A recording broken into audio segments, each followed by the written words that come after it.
For the ones standing guard, for the eagle-eyed, for the knights in shining armor, and for all those who support them. We are Grainger, your experienced safety partner, offering supplies and solutions for every industry, committed to helping keep your facilities safe and your people safer. Call, click Grainger.com/safety, or just stop by. Grainger, for the ones who get it done.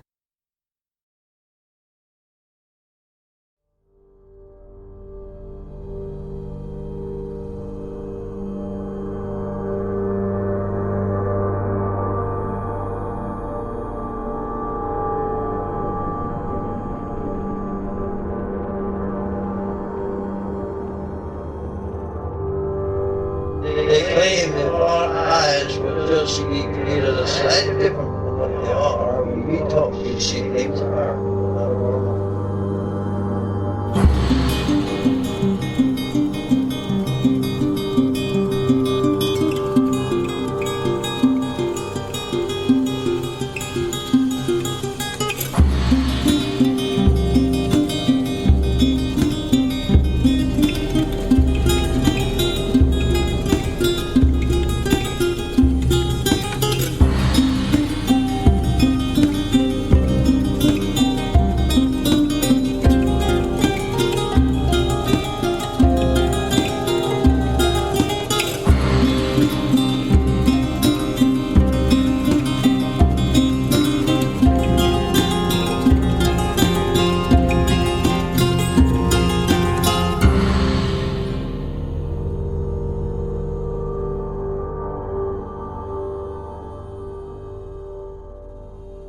Welcome to Strange Familiars.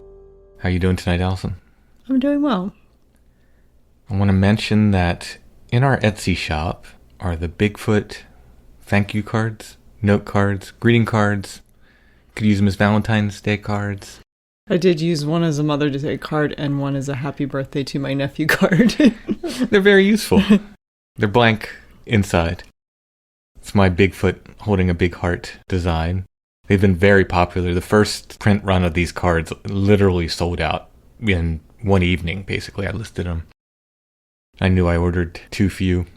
Got another much larger print run done, and they are available in the Etsy shop. They've been selling well, so thank you, everybody. And I dropped my little mini art book with the drawings I did in bed in the hospital and when I was in bed here at home, recovering from my MS event, as they call it.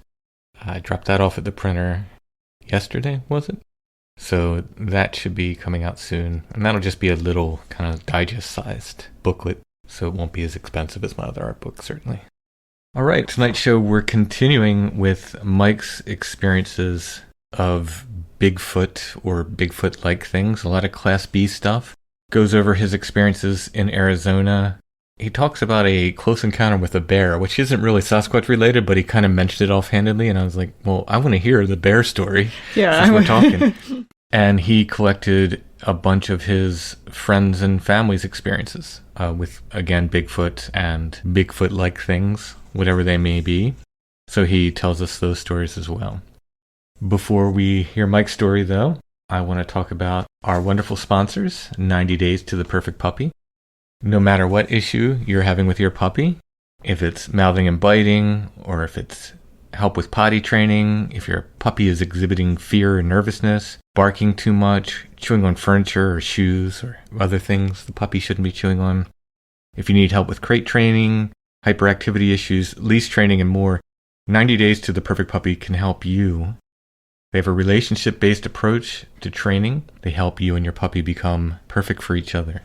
90 Days to the Perfect Puppy has online sources like video lessons, a Facebook group where you can interact with other puppy owners. One-on-one options are available as well, of course. You can find them at sithappens.us. Look for the 90 Days to the Perfect Puppy link at the top of the page.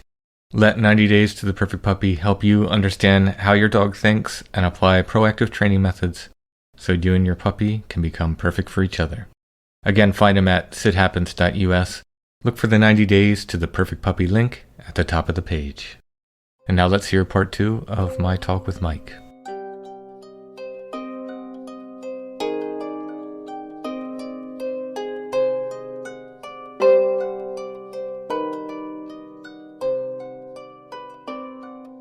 you finally hear that samurai chatter, which again I've not heard. I would love to hear that. At least I think I would love to hear it. This is kind of where I'm going. Does your heart sink and you go, "Oh my goodness, that can't be anything else. That has to be something weird, something other. You know, maybe it's Bigfoot, maybe it's not, but it's got to be something. No animals are, no known animals are making that sound." Or are you elated? Are you like, wow, I've been waiting so long and I finally get to hear this? Because I honestly don't know which way I'd fall on that one. That's a great question. And in this case, the latter. And the reason why is because there was a whole bunch of other people there. So I do a lot of solo camping, and I've grown accustomed to it, and I'm comfortable with it.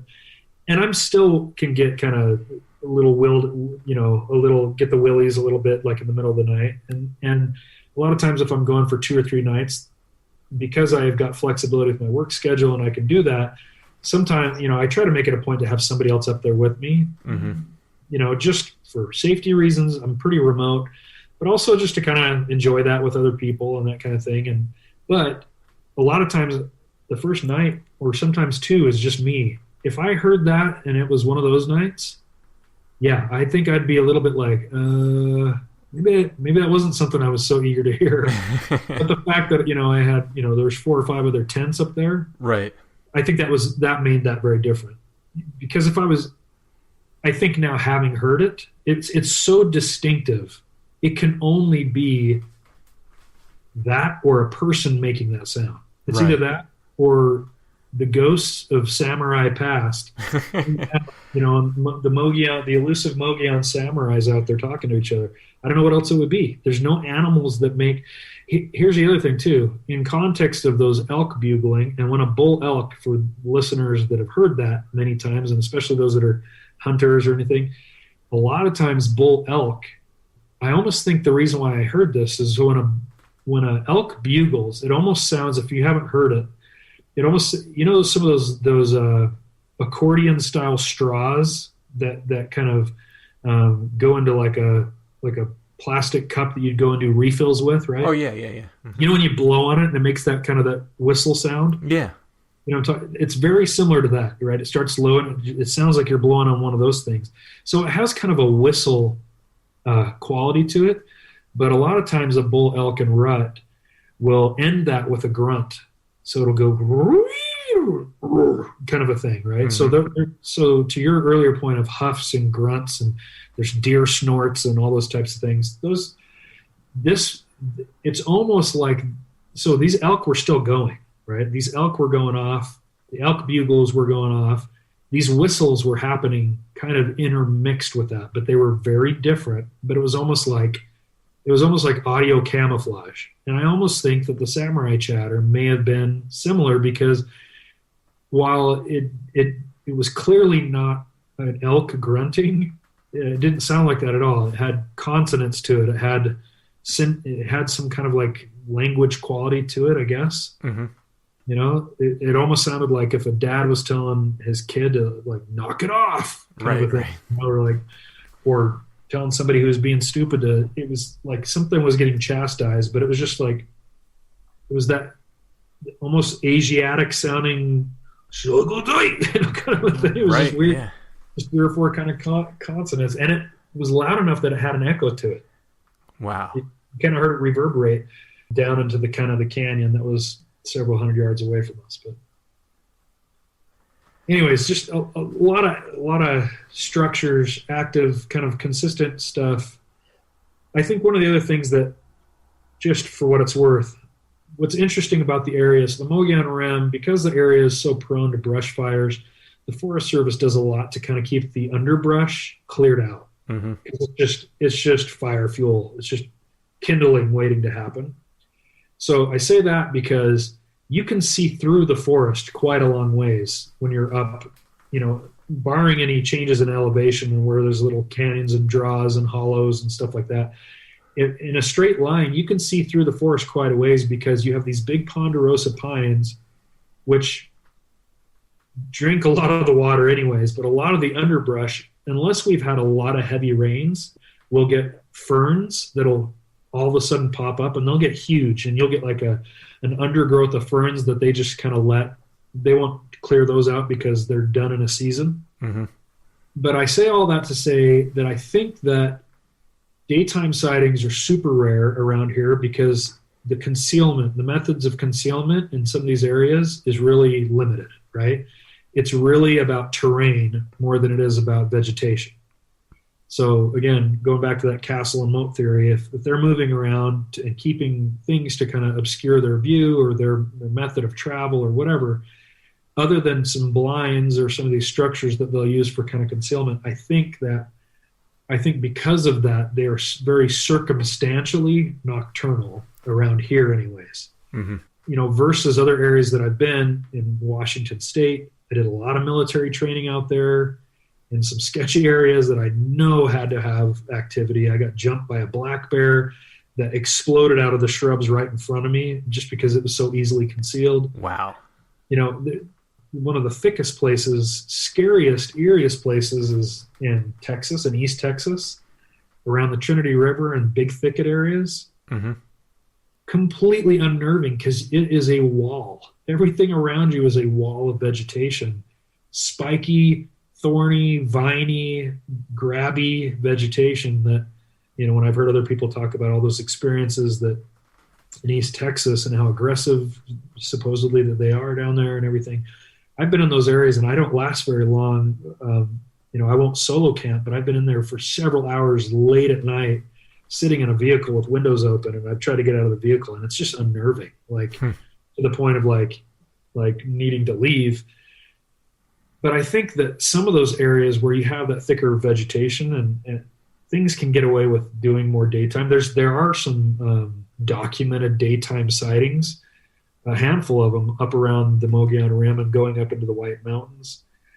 There certainly are around here in Arizona, but I think that they're fewer and farther between. They're either in really off-peak times of year, or maybe earlier in the week when there's not a lot of people. The Mogollon Rim has a lot of recreation going on. People go up to some of those areas are really densely populated in the weekends because everybody's out there with their off-road vehicles, you know, on these roads that are fun to ride on their little dune buggies and stuff, or these razors and stuff like that, quads, those types of things. Mm-hmm.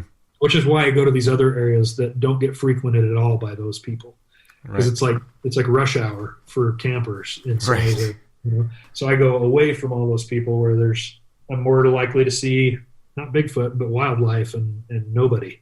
Just go have some quiet time to myself. You know? So quickly, just because you mentioned it, it's nothing to do with the paranormal, but how did that bear story play out? The bear jumped you, and then what happened? Yeah, so I'd spent a bunch of time in the military, and I was up doing some training. I was doing some kind of infantry tactical training stuff. It was actually part of officer training that I was doing up at Fort Lewis, Washington, which Fort Lewis is in the base wilderness that leads right up to Mount Rainier, right? So Mm-hmm. the whole area is, I mean, it's thick with history of all things squatchy, right? But a lot of very large mountain lion population, black bear, all these other things.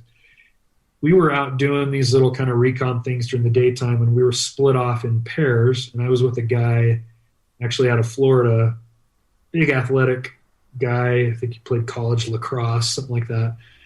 Cool guy. And we were out doing some maneuvers, and we all had radios.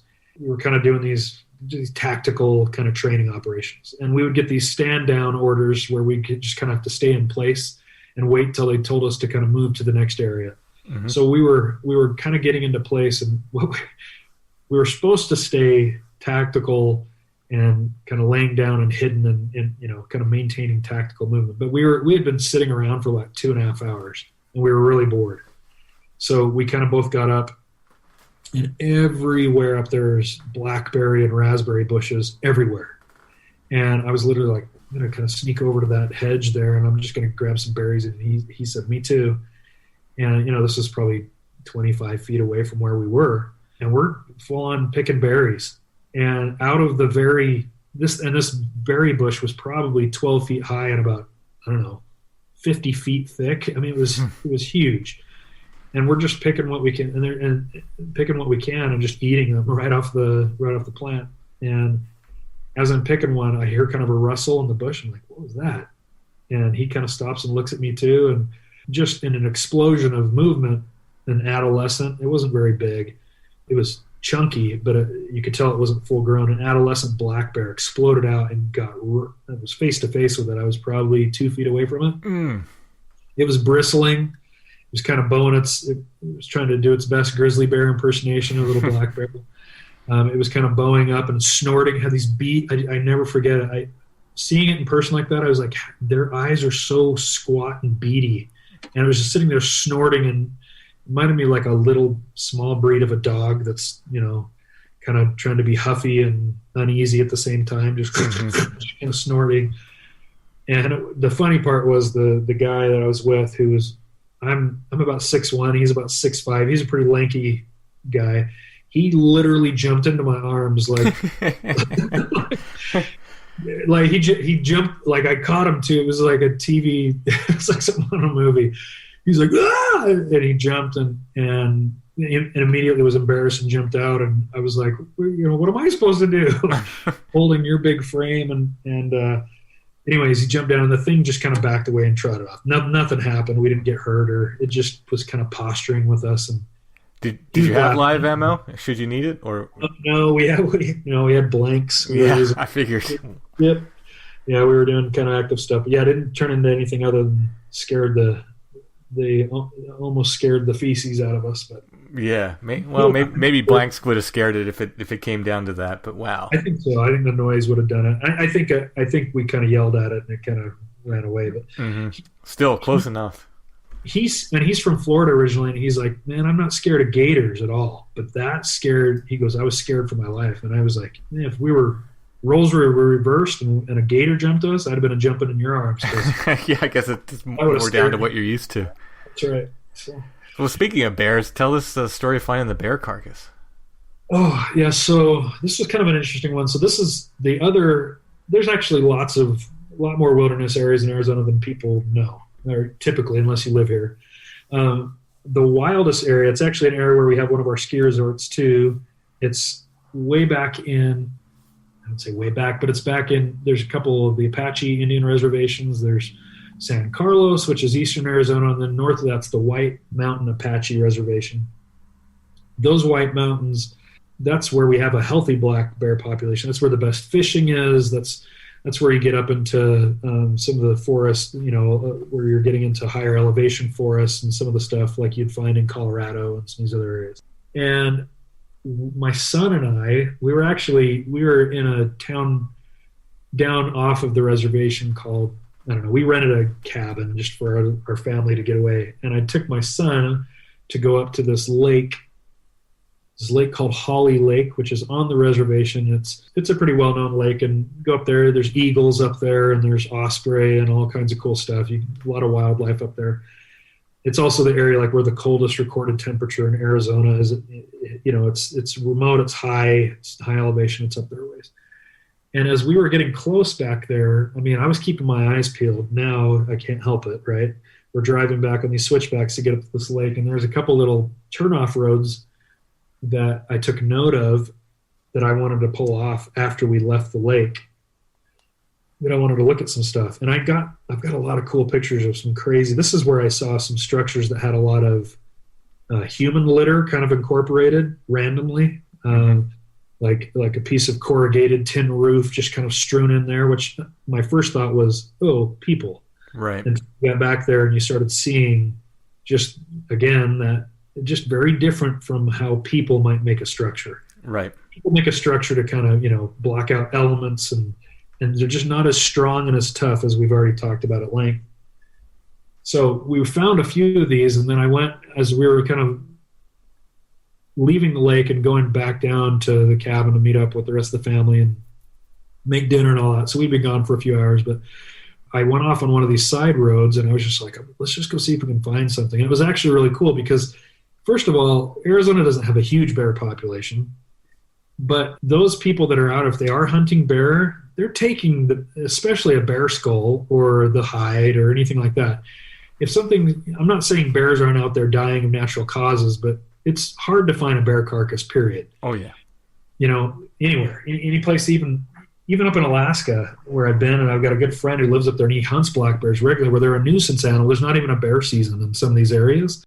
It's very rare you're going to just come across a bear carcass. And to clarify, it wasn't an actual carcass as much as the remnant bones, like the leftover meat and hide had since been picked off or whatever. Mm-hmm. But we found a very intact, and this also looked probably adolescent. It wasn't like a big bear skull, but it was a good bear skull. I've got all kinds of pictures of this.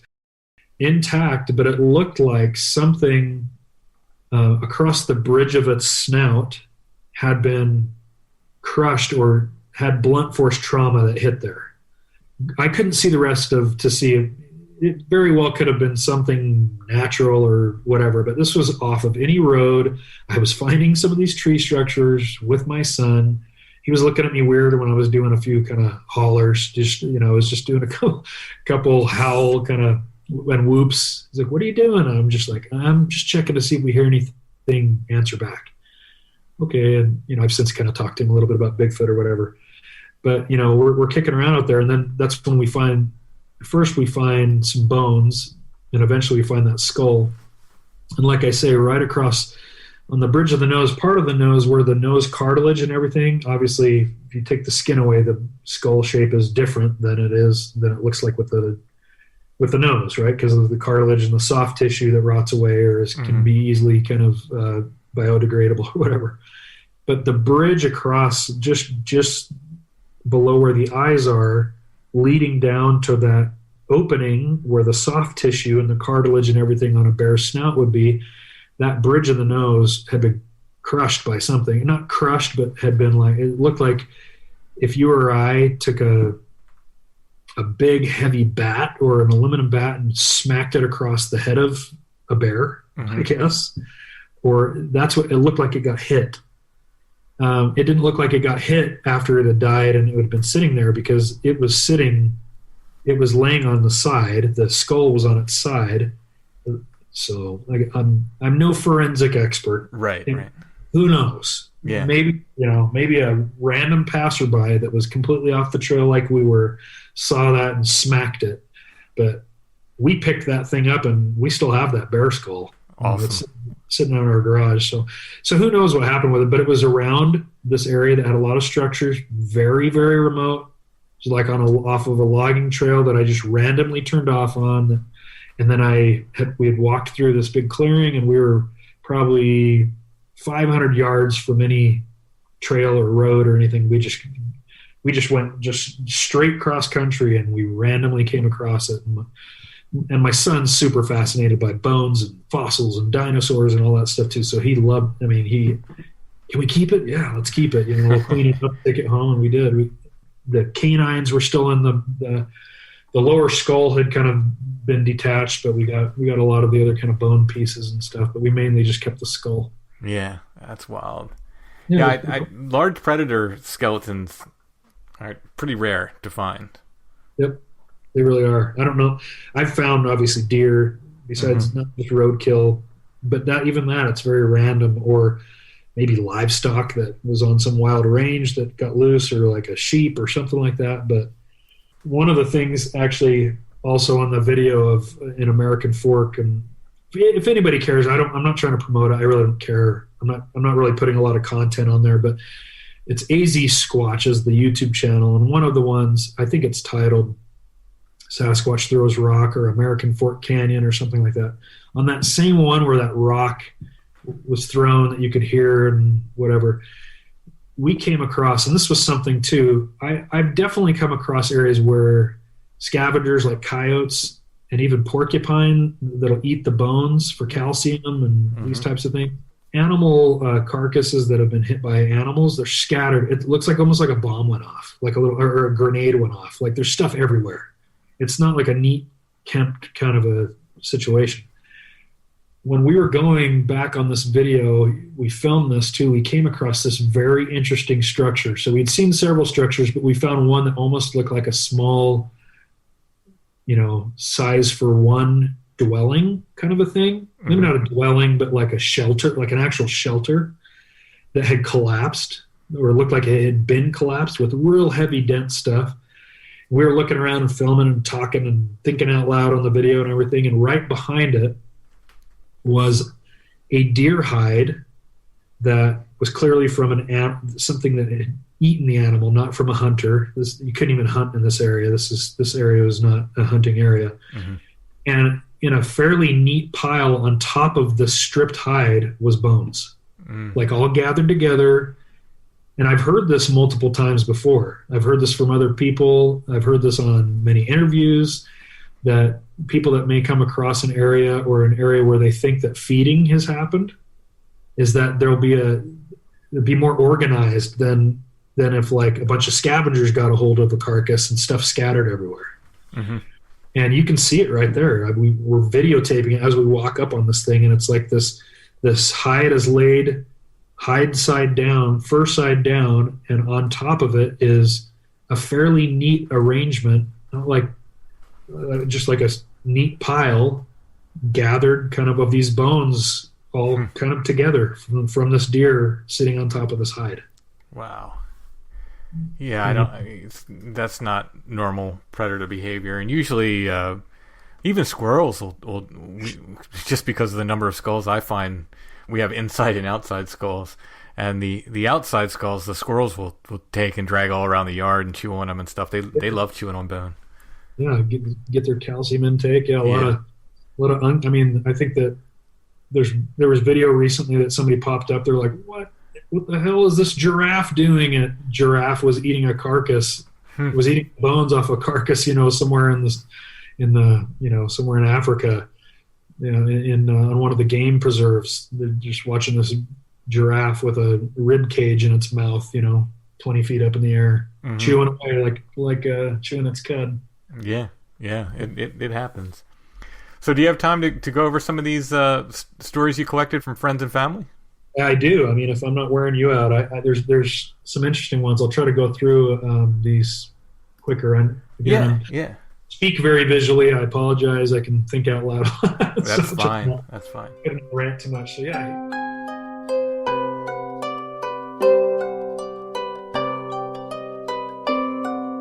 As a business owner, your nightmares might sound like this.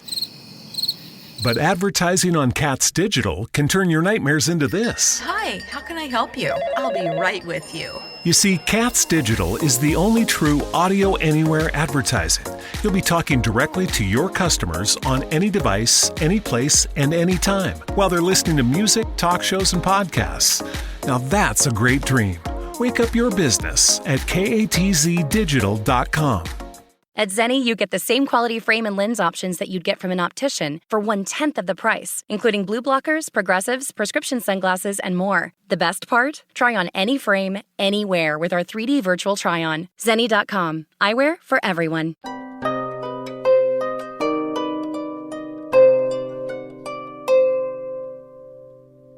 All right, I'm just going to go down the list. So this one was actually a scoutmaster that told me, this is a soft-spoken, big, giant bear of a man, not prone to storytelling kind of a guy. He told of a situation, and I was probably 14, 15. He was hunting down in central Utah somewhere, I want to say near the Beaver, Utah area, for anybody that listens that knows where that's at. But that's kind of, we'll call it high kind of sagebrush meets the mountains. There's a lot of cedar and pinon trees, juniper, not up in the big trees or anything. That area, they were hunting javelina. So javelina are the wild pigs of the desert of the West. Okay. They're short, coarse-haired little pigs. They're kind of ferocious and a popular hunting game. They're not nearly as invasive as like you hear people in the South talk about the wild hog population. They look quite a bit different, kind of like a little desert razorback looking thing. They were out in these areas. It was in the evening time. They were kind of scouting around, and they were, I guess, I'm not a huge hunter. I've been out scouting, and I've done some varmint and coyote hunting and some other stuff too. But I guess some hunters will go out, and as they're kind of scouting an area, these guys were kind of skylining and watching, meaning that watching the ridges for some of these pigs to go in kind of a single file line. Mm-hmm. They'd walk a lot in a line. And they were watching for some of these pigs. They were kind of trailing some and seeing if they would walk over the ridge so that they could keep tracking them and get closer to them, shoot them, whatever. as they're doing that, so it's kind of in the late afternoon, early evening hours, as they're kind of doing that, they're try to give the visual of this, not right in front, but several hundred yards in front of them is a big cedar tree that's kind of upslope of them. And further up the slope is the hilltop. Kind of like we were talking before, you can see stuff cross over the top of the hill, and that's what they were watching for. Right, yeah. So they were focused on the hilltop that was kind of upslope and past this cedar. They can see the hilltop above the top of this tree, just to kind of give that vantage point. As they're kind of focused on it, though, and they're looking through scopes, I think one's a spotter and the other one's actually looking through his rifle scope. They're both looking, and I don't know if you've seen this, I'm sure you have. When you get a tree where a lot of birds are roosting in it, and something kind of spooks or the birds are all kind of active in the tree, you'll kind of see waves of movement of the birds moving around in the tree, you know? As they're kind of shifting from branch to branch or whatever, or if they start to get spooked a little bit, you'll kind of see them all move at the same time. So these guys are looking at the hilltop, but they kind of see this kind of thing, they think, happening in this big cedar tree down in front of them. Cedar trees in these areas are a lot of doves, mourning doves or turtle doves or whatever are down in this area, or up in that area, I should say. And anyways, they think they're seeing a bunch of doves. They've been seeing doves in these trees. They think they're seeing a bunch of these doves because there's kind of these grayish color of movement happening, what looks like in this tree. Like, man, those stupid birds keep throwing me off, kind of a thing. He says, and he's the one spotting. He's not the one with the rifle, the one who's telling me the story. You know, they're just kind of whatever, waiting. They're not seeing anything on the hilltop. So they start focusing in on this tree, and they both go dead silent. And the first guy's like, do you see that? And what they thought was a bunch of birds, kind of grayish, kind of buckskin color, gray, tan in color, moving at once, was something behind the tree, kind of swaying. Not swaying like rhythmically like you hear, but almost like swaying, like it's kind of moving, shifting its weight to see if it can see through the branches better, looking back at them. They're like, what in the world is that? They're looking at it, and essentially, I'll kind of just fast forward, they're looking at it, and they can see the outline of something very large, very, very large, behind this tree that's shifting its weight, trying to look back. And the one with the rifle scope, he's like it's looking at me in the eye through the freaking scope. And they're frozen with absolute terror, like looking at this thing, which is still several hundred yards away. But it's like this thing is looking back directly at them. And it's almost like it's trying to stay hidden behind this tree, but is also shifting around to move around to see if it can get a better view through the branches or whatever. And they're sitting there, and the guy who's telling me the story, I can't remember if it was his brother or a good friend or cousin or something, his hunting buddy, at some point says, I'm trying to pull the trigger, and I can't. I physically cannot pull the trigger. Wow. And I just remember when that guy was telling the story, because we were on a camp out, and he's looking at the fire, and he absolutely had the 1,000-yard stare. You know, he was just kind of like not blinking, just zoned out, looking at the fire, just being like, you know, thinking to himself, my life was changed that day. He didn't say a whole lot more about that. I just remember being completely struck by that story, that they watched it for several minutes. Wow. Until they finally said, let's get out of here, kind of a thing. But his buddy, he said, I think he did say after the fact that he's like, my buddy, the idiot or whatever that was trying to pull the trigger, luckily he couldn't. Yeah, it's probably a good thing that he didn't, but still, yeah. That's an interesting point. I wanted to pull the trigger and I couldn't. And I don't know if that was a zapped thing. Again, higher power telling them don't tangle with something because you're not going to like the other end of that thing, whatever. Mm-hmm. But that's an interesting one. And from a real credible kind of a guy who, that was probably one of 3 or 4 stories I may have ever told. Totally nice guy, and it wasn't like he was shy or a recluse or anything. He just wasn't the guy telling the stories at the campfires. Right. Yeah.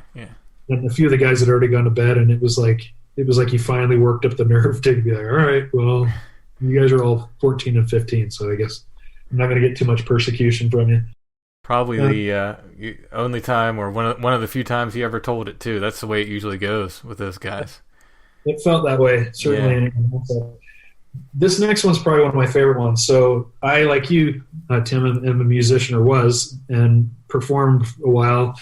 funny enough, while I was a lot of the time I was in the military, I was in the reserves, and there was another guy in a different unit that our band and his band would play at the same place now and again, this bar, and different bands, different music. We never played together.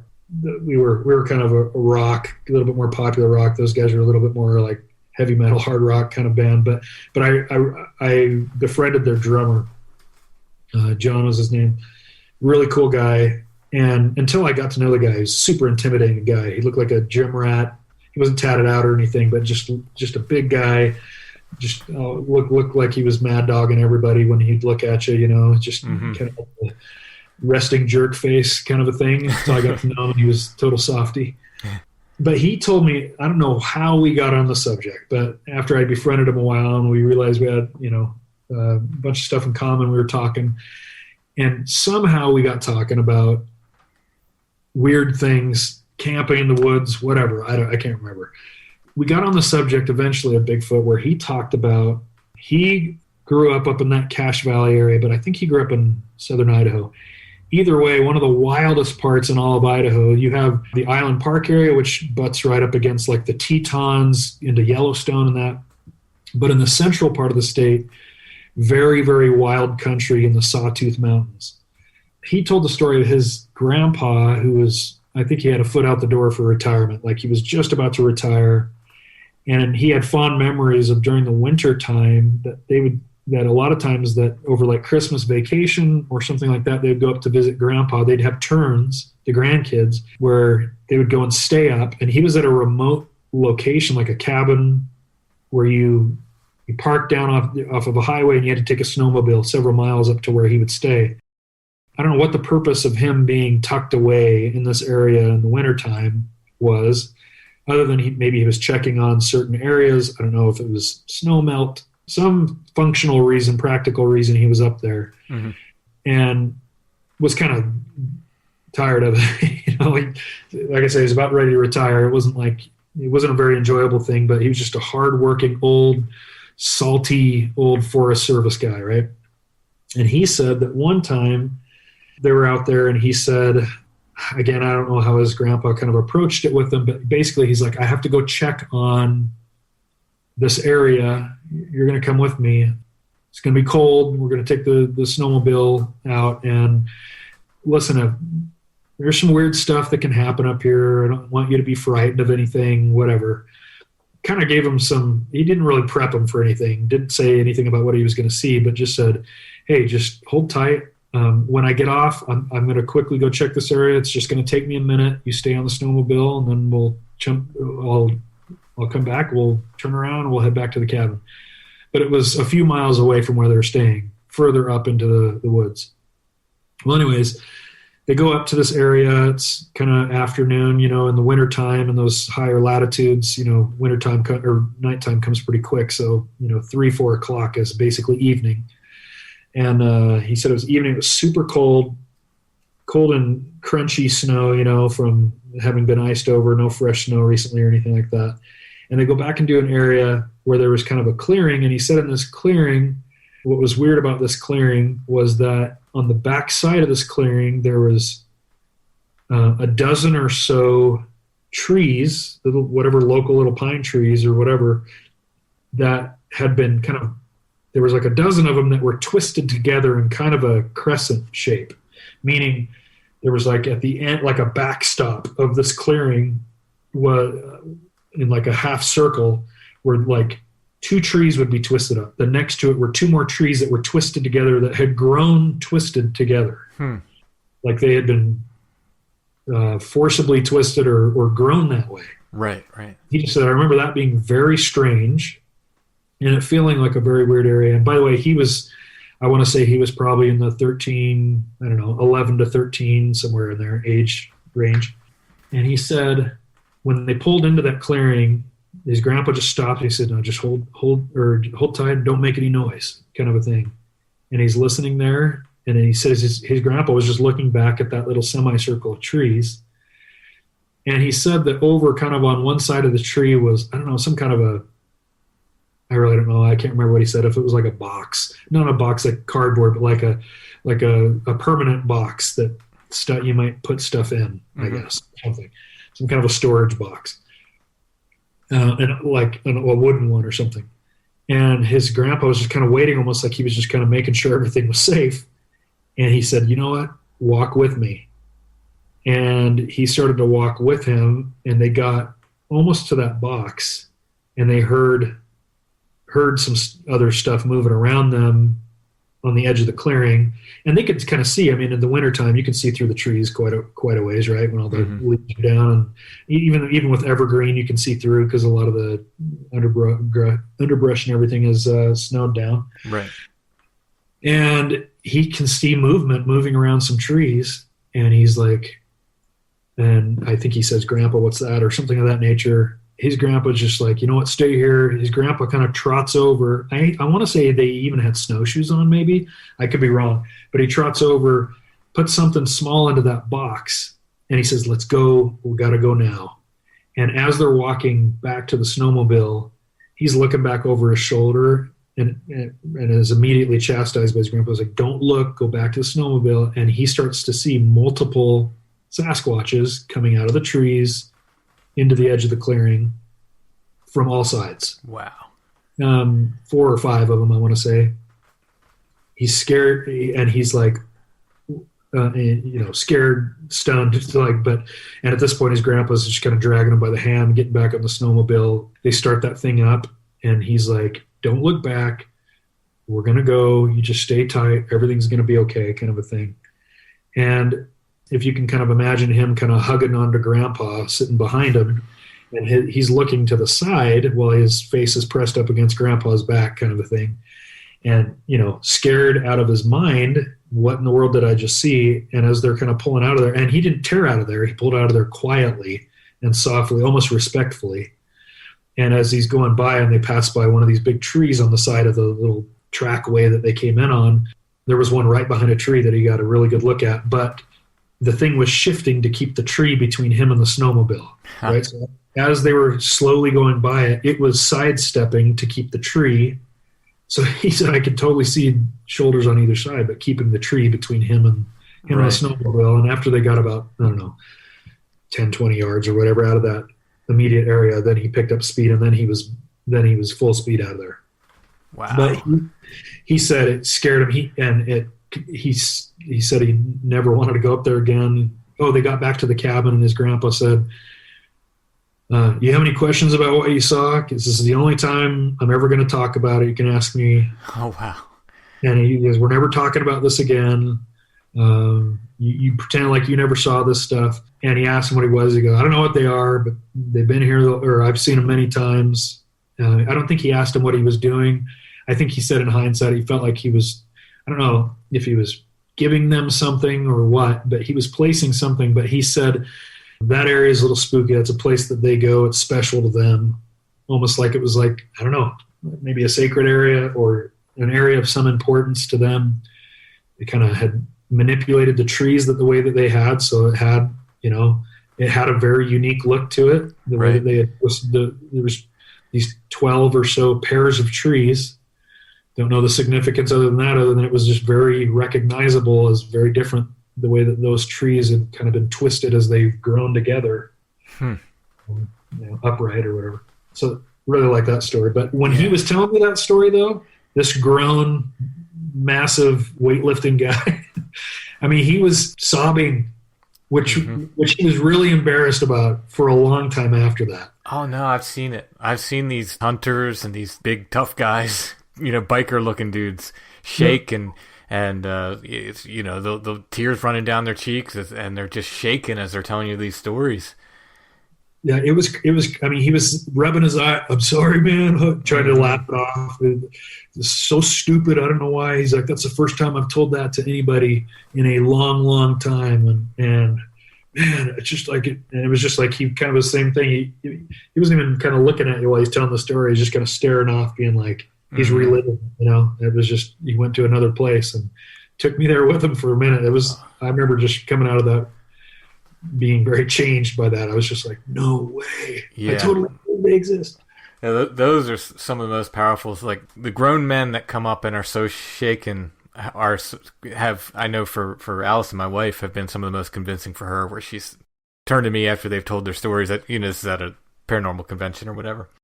And she'll turn to me and just say, I don't know what he saw, but he saw something. Yeah, right. It kind of transcends what, however skeptical you might be. Mm-hmm. The story and the way they tell it, there's an energy. They're bringing you, that experience kind of almost three-dimensionally right in front of you, and you can tell. Yeah. A couple of these other ones. This one, so this is going to sound like my brother's sister's cousin's brother kind of a situation. So my sister married into a family. This is her husband's uncle. Okay. Her husband's uncle was a retired police sergeant or a police chief. This was also in the White Mountains, not too far from the area that I found that bear skull, a little further south. But they would go on these little country rides all the time. And the short version of this story is they were on one of these back kind of a logging road and a little pickup truck, him and his wife, during the day. And I think that they heard a howling sound kind of a thing. They slowed down to kind of see what they were hearing. And as they slowed down right in front of them on a road, so the road, there was kind of a slope up to the left and a slope down. So a slope up to the left, slope down to the right. And this thing came out from the down slope like it was going uphill, and the road in front of them just, 50 feet maybe in front of them. I mean, they had a very clear daytime look at this thing. This thing stopped. It was very tall, very lanky. At the time, he compared it. He said it even kind of looked like, I want to be careful how I relay his comments, but there was an NBA player that played for the Phoenix Suns here that he said, it looked a lot like him, just from a very dark skin. He just said it looked like Tim Thomas was the name of the NBA player. You can look him up. He's actually from Pennsylvania. He's a big 7-foot tall guy. But he said, I think it was more the build, right? He looked like a big, lanky, very athletic thing he was very dark skin, very black hair. Looked at him just absolute, wanted to break his neck kind of a look that he gave both of them. And by this point, they both of them had, I don't know if they got out of the truck, but they'd opened their doors and stood behind the doors and saw and were staring at this thing, making eye contact with this thing while it was kind of grimacing at them. I think he hollered something, I know what you are, or something like that, to this thing. And this thing yelled back at him, some ugly yell. And they said then it took off the upslope, and they said that thing moved. It looked fake, how fast it moved and how fast it moved uphill, as you hear so many other people, just right up a dirt slope, kind of in this area. So they saw that thing go tearing up, and they sat and looked at the thing, and they were having the staring contest there for a few minutes. Wow. Him and his wife had this thing, terrified, but also, according to my brother-in-law, this guy is the farthest from being prone to storytelling. He's an old, I wouldn't say he's an old crotchety guy or anything, but just, how you might imagine some old retired police sergeant or something like that might be. He's seen a lot, and he probably doesn't tell a lot of stories. So that's a good one.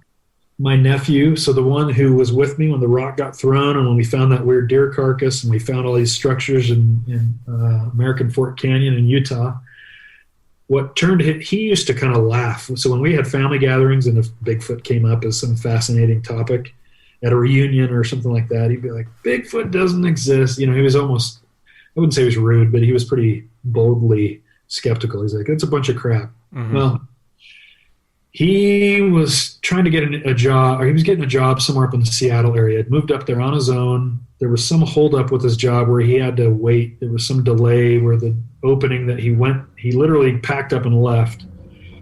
And he had to kill a couple months, I think, till this job started. And so to make ends meet, he was driving for Uber. And until he got something more stable, he was staying on some kind of the improved campsites, kind of in the back campsites a ways. It wasn't like he was being a vagrant or anything, but he was trying to just kind of be behind the scenes and was just trying to, he didn't have a lot of money because he was trying to save up. So He was a couple places. I wouldn't say he was squatting, but maybe a few nights he did. Use their showers. These would be more like improved campsites that had like the little shower house and the bathroom and everything, picnic table. But he was one back near an area called Carnation, which is east towards the Cascades of the Seattle area, about 40 minutes away, right along the Issaquah River or Snoqualmie River or something like that, by a pretty sizable river, tucked back away in this little back corner campsite. And he had a few experiences that happened there, but significantly, he woke up one night, he was just in a tent. He'd park his stuff, he'd leave his stuff there, leave the tent up, go do a couple of his Uber runs and come back, and that was kind of what he was doing while he was kind of waiting out getting this job. He heard, it would just be him, he'd light kind of a campfire, he just did his own thing, didn't really know anybody, so he just spent a lot of time by himself. And there was times that he kind of was having the whole like weird owl situation while he was staring at the coals of the fire before he was getting ready to turn in. Mm-hmm. And he was kind of tucked back away. This particular site he chose was pretty obscured. It wasn't like it was inside of these other campsites. And I actually went to this campsite. I went and looked at the exact area where all this happened, because I really wanted to see it, and I traveled to Seattle for work and drove back there. But he first described hearing movement around his tent, hearing weird owl sounds, having stuff. There's no trees directly overhanging his campsite, but being by the campfire and having little pebbles thrown or whatever towards the campsite, like hearing stuff kind of, or a pine cone be thrown in or something like that. That would be like one night. And then the next night or a few nights later, he said where it kind of, he knew something was out there. He didn't know if it was maybe some other little punk kids that were kind of rousing with him or whatever. He certainly wasn't thinking Bigfoot. He was boldly thinking those things didn't exist. Mm-hmm. Now, fast forward to, I guess, a few nights later or another night where he was hearing kind of movement around his tent in the wee hours.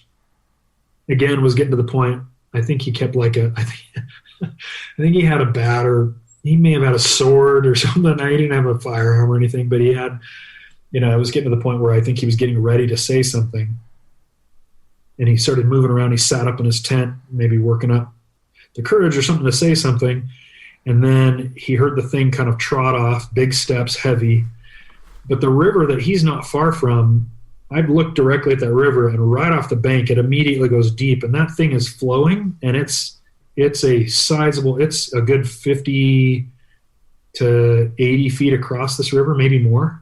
And it's deep. I mean, it's a river. It's a legit river. And he heard this thing wading. Like he heard the thing, like if you or I were to go walk through a creek, mm-hmm. and you are sloshing around and you can tell it's a person walking through, he heard that thing wading until maybe it got too deep or whatever, but he heard something go, and he's like, I swam in that thing, and he's like, or on the edge of it, and he's like, I could barely touch the bottom where I was, right off the bank from his campsite. So then fast forward to, I don't know if it was the same night or a different night, he said where it all came to a head to where he finally was like, okay, I guess I believe now, was that he was laying in his tent hearing some of that movement around, and then saw an enormous hand pressing down on the top of his tent. Ooh. Kind of pushing it down in.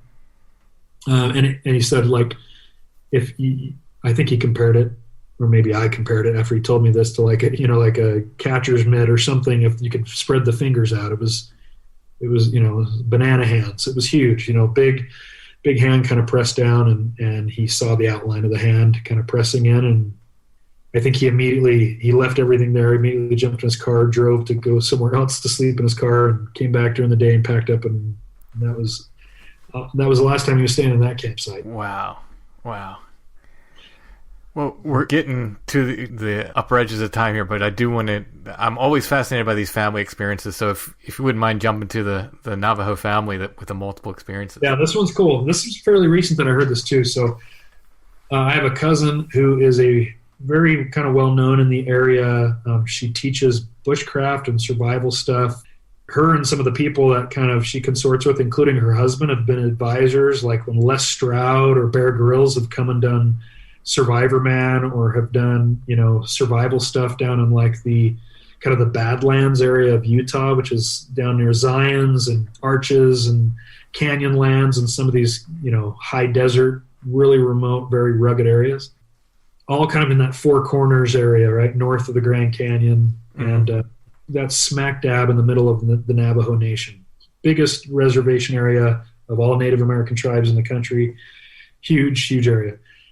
One of the ladies that, so they put on these big events, my cousin and other people, they put on these big events where they're some of the hosts where they teach different bushcraft skills, and it ranges across a lot of things. And they have hundreds of people turn out to these events.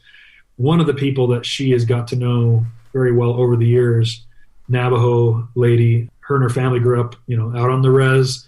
I don't know if this was northern Arizona or northeastern Arizona or northwestern New Mexico, but in that area, very near Four Corners.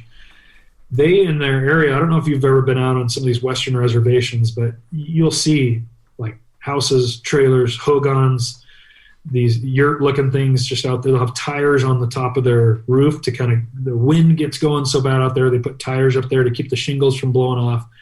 It's pretty dire circumstances, that you'll see out on some of these reservation homes and properties. And she grew up on one of these properties that was kind of in the scrub foothills and stuff. And she said that her earliest memory was being a little girl. She goes, when we grew up, when we were out playing, her and her brothers, her older brothers and stuff, if they had to go to the bathroom, they just kind of squatted down and did their thing right there. There wasn't a backyard even to worry about, or an outhouse. They just so she was kind of squatting down, taking a leak as a little girl. And she remembers as she's looking down and, her underwear around her ankles, and she's seeing behind her as she's kind of looking down, as like, you're talking 4 or 5, 6 years old, a giant foot directly behind her, giant hairy foot. Oh, wow. Directly behind her, and her squealing and just kind of running back to the house. She goes, that was the first time that I remember, but she says it was very, very common. She goes, it was almost like they were kind of tricksters.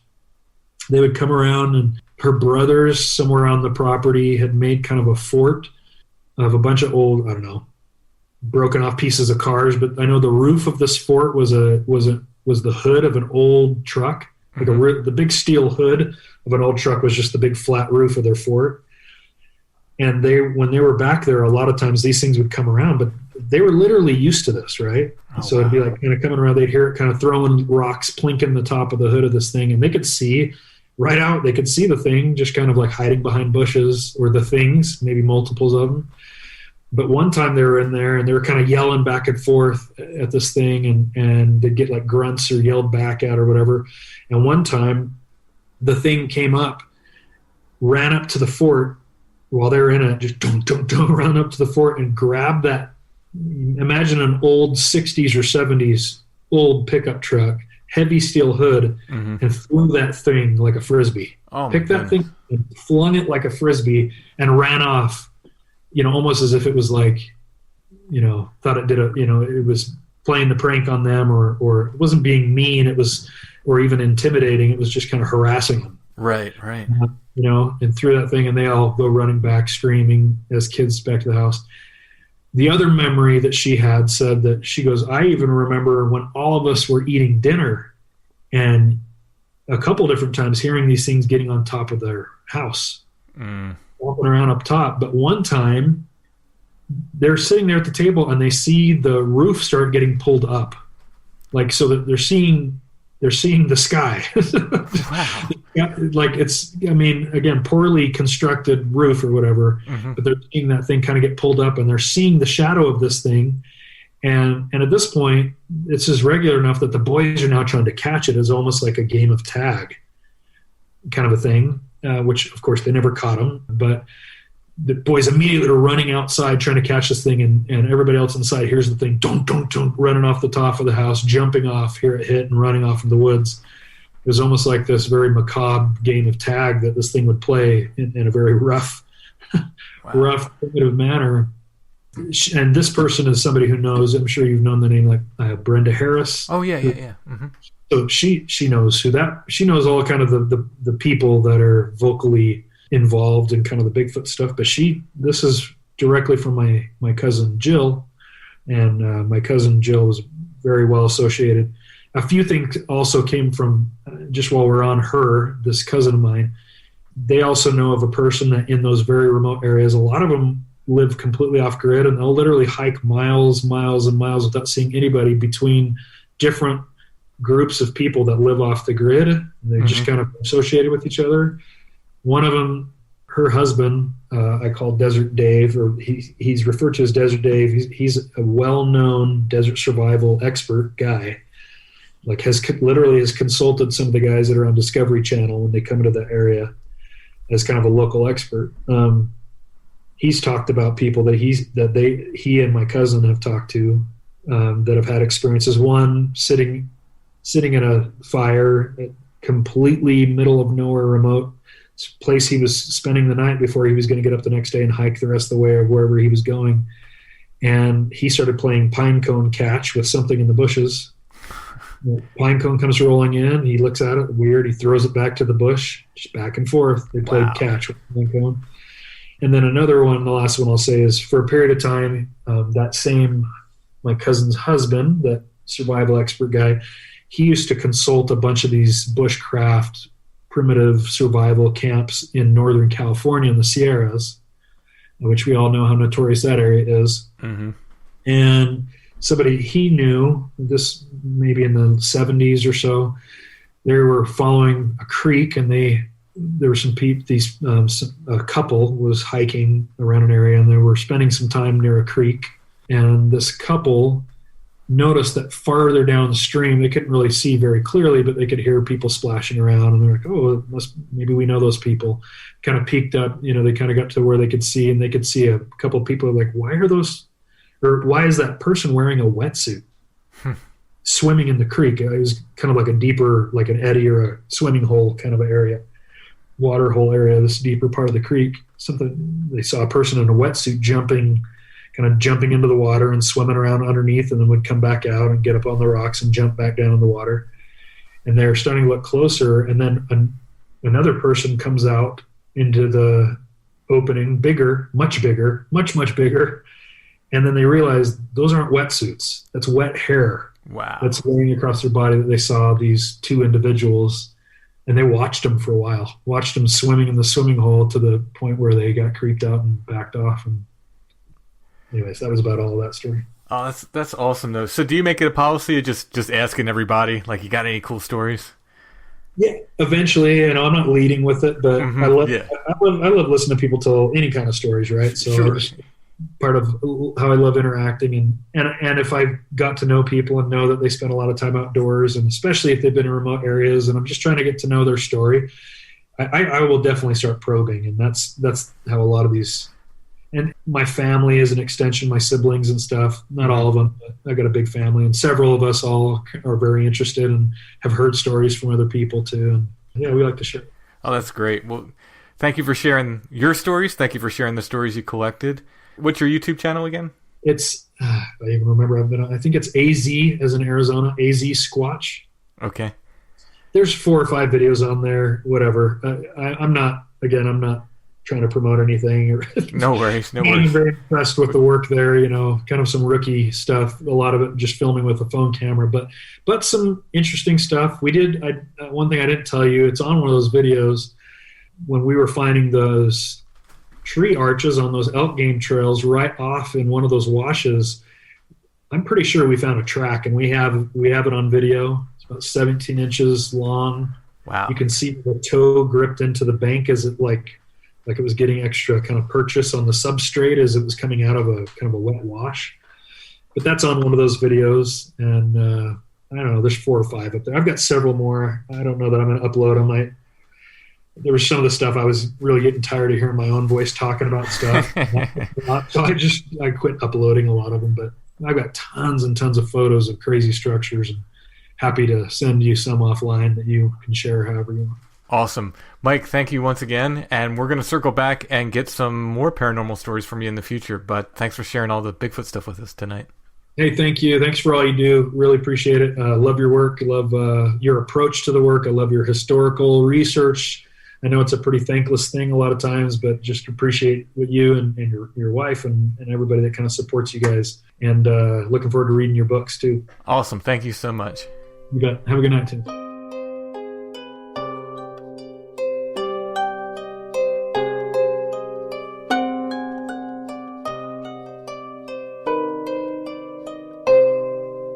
I'd like to take this time to thank our patrons. Thank you so much, patrons. We could not do Strange Familiars without you. Strange Familiars happens because of our patrons. If you like the content we make, if you like the stories we bring you, and you'd like to hear more, you can become a patron at Patreon. It's patreon.com/strangefamiliars. Our patrons get full extra episodes of Strange Familiars every month. I think there's almost 70 patron episodes now. It's a couple weeks worth of binge listening. You get all those episodes as soon as you sign up, and then, of course, we're adding more every month. Always we add one. Sometimes we'll add more than one. I think one month we might have done 3 patron episodes. We do whatever we can for our patrons. Go ahead and check it out, patreon.com/strangefamiliars. There's all different tiers of support there. You can check out different ways to support the show and get things like t-shirts or copies of my books and more. Once again, that's patreon.com/strangefamiliars. If you don't like the idea of a monthly subscription like Patreon and you still want to help out, you can go to the show notes under any episode and look for a paypal.me link. You can click that and make a one-time donation. Everyone can help by sharing the show on social media and by liking and subscribing wherever you're listening, whatever podcatcher you use, or on YouTube if you listen there.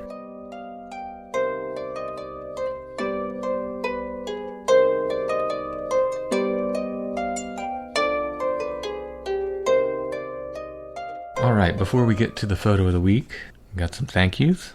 I want to thank Craig T. from Idaho. His donation actually came in while we were recording last week. Just missed getting in on last week's. Thank you. Joe A. from West Virginia. Thank you so much, Joe. And Mary C. from Virginia. The Virginias are showing up this week. So thank you very much. And thank you, everyone, for your support. As Allison likes to remind people, we are not done. The massive thank you list from your wonderful support during my hospital stay and shortly thereafter. So more coming as far as that goes. But thank you all for your support. Why does this tintype look different, Allison?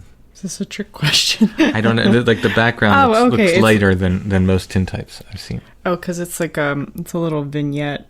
He's just kind of poking out of the ether. The effect is it's a little bit clearer, I think, and easier to see than some tintypes because it's brighter. Yeah, yeah. It's for this perfectly gloomy sort of young teenage boy. Well, maybe he had been trapped in the house for a year because of a pandemic. Yeah, that could be. I have seen that look recently. No, it's a neat tintype. It's kind of an interesting size. It's a little longer than typical, and he's in like a little, seems to be almost like he's floating out of the clouds into like his own little vignette. Now, would that have been done with like a mask? Yeah, I'm thinking it probably did. The photographer used. Mm-hmm. Yeah, he's kind of unusual, really. You don't I haven't seen a ton of them. This effect like that every day. Not on tintypes. Much more common on CDVs and stuff. Yeah, I do like it because he does have this sort of ethereal look to him that way. Yeah. He kind of looks like he's just floating in. Yeah, it really has the feel of a CDV, even though it is most definitely a tintype. Yeah, I like those photos that are sort of like precursors to another era, or sometimes they're done in reverse, where you'll have like a copy dag or something like that on a cabinet card, and you're like, something just doesn't look quite right, and then you realize that it's a copy of a much earlier picture on that medium. Right. Well, if you go to the show notes under this episode, you'll see an image of this photo. You can click that. It'll take you to our Etsy shop, where you can purchase that or other photos of the week. While you're at our Etsy shop, the shop name Lost Grave, one word, but if you type in Strange Familiars, our stuff will come up. You can find the new Bigfoot cards I mentioned at the top of the show. You can find my art book, Apparitions, Illustrations of the Other. You can find all my other books, which we got restocks of last week. All the books are in stock. You can find some of my CDs, some artwork, and more. Check it out. Ordering from our Etsy shop definitely helps support the show. Thank you for everyone who has done that as well. And while you're on Etsy, check out Chad's shop, Ruck Rabbit Outdoors. And check out our friends at Karmic Garden with their Strange Familiars, Flannel Man scents, and much, much more. I took a hike today. Woohoo! It was the first time since the hospital that I've been in the woods. It was a short hike, but it was very, very nice. Perfect day today. A little cooler than it probably even should be for this time of year, but yeah, sunny, a little overcast, so you don't have to worry about being burnt.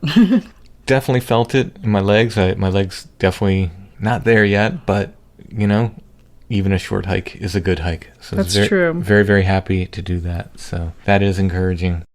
I think that's all the news we have for this week. We will be back soon with another episode of Strange Familiars.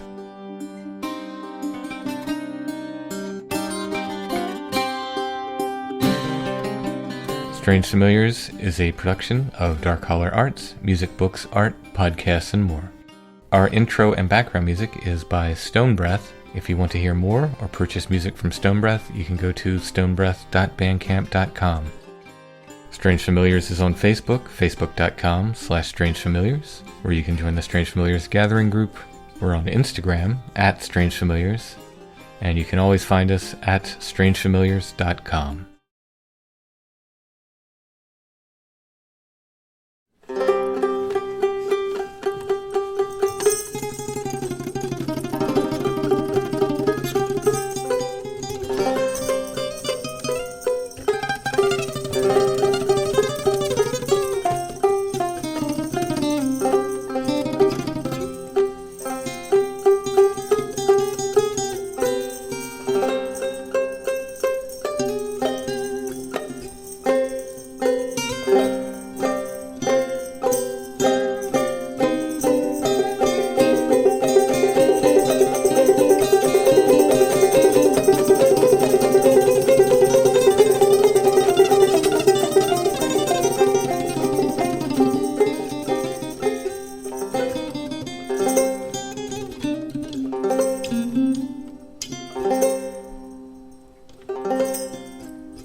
ghost, calling from the earth below in single voice a host.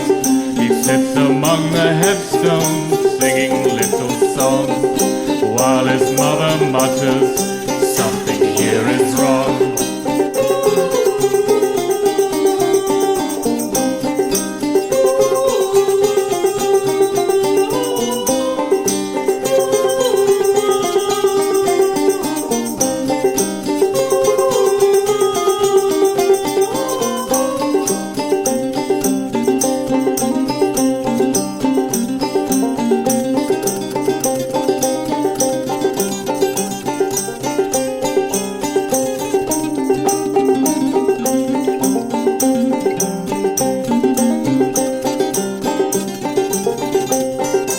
Little Timmy's haunted by the voices of the dead. His brother likes to tell him that it's all up in his head. His mother kneels and prays, these words are never said. But little Timmy hears the voices of the dead.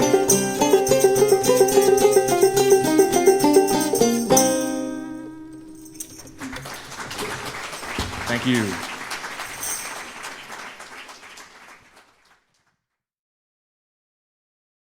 As a business owner, your nightmares might sound like this.